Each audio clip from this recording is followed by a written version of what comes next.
இன்றைக்கி இந்த வீடியோவில் சௌச்சௌ கூட்டு எப்படி செய்கிறதுன்னு பார்க்கலாம். இது வந்து பெங்களூர் கத்திரிக்காய்னு சொல்லுவாங்க. இதில் வந்து நிறைய ஹெல்த் பெனிஃபிட் இருக்குது. எனக்கு தெரிஞ்ச ஒரு ஹெல்த் பெனிஃபிட் நான் சொல்கிறேன். ப்ரெக்னன்சி டைமில் நம்மளுக்கு கால் நல்லா நீர் கோர்த்து வீங்கிரும். நம்ம வாரத்துக்கு 3 வாட்டி எடுத்துகிட்டு வந்தால் அந்த நீர் கோர்த்து வீங்கிறது கம்மியாயிரும். அதே மாதிரி கால் வலியும் இருக்காது. ஃபஸ்ட்டு இந்த சௌச்சௌவை சின்ன சின்னதாக கட் பண்ணி எடுத்துக்கிறேன். பாசிப்பருப்பு ஒரு கைப்பிடி அளவுக்கு எடுத்துக்கிறேன். அதை விட கொஞ்சம் கம்மியாக கடலைப்பருப்பு எடுத்துக்கிறேன். கட் பண்ண சௌச்சௌவை சேர்த்துட்டு கொஞ்சமாக தண்ணி சேர்த்துட்டு மஞ்சள் பொடி சேர்த்துக்கிறேன். பெருங்காயப்பொடி, உப்பு இது எல்லாம் சேர்த்து குக்கரை மூடி ஒரு விசில் வச்சு எடுத்துக்கலாம். இப்போ நல்லா வெந்து வந்துருச்சு. இப்போது மிக்ஸி ஜாரில் கொஞ்சம் தேங்காய், 2 பச்சை மிளகா, கொஞ்சம் ஜீரகம் சேர்த்து நல்லா கெட்டி அரைச்சி அதையும் இதோட சேர்த்துட்டு கொஞ்சமாக மிக்ஸியை கழுவி அந்த தண்ணி இதோட சேர்த்துட்டு அடுப்பில் வச்சு இந்த தண்ணி வத்துற வரைக்கும் விடலாம்.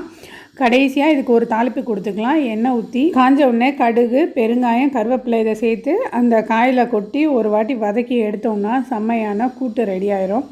இதை நீங்கள் சாம்பார் சாதம், புளிக்குழம்பு, ரசம் சாதத்தோட சூப்பராக இருக்கும். ஏன் அப்படியே கூட ஒரு பவுல் நிறையா எடுத்து வச்சு சாப்பிட்டாலும் செம்மையாக இருக்கும். ட்ரை பண்ணி பாருங்கள். வீடியோ பிடிச்சா லைக் பண்ணுங்கள்.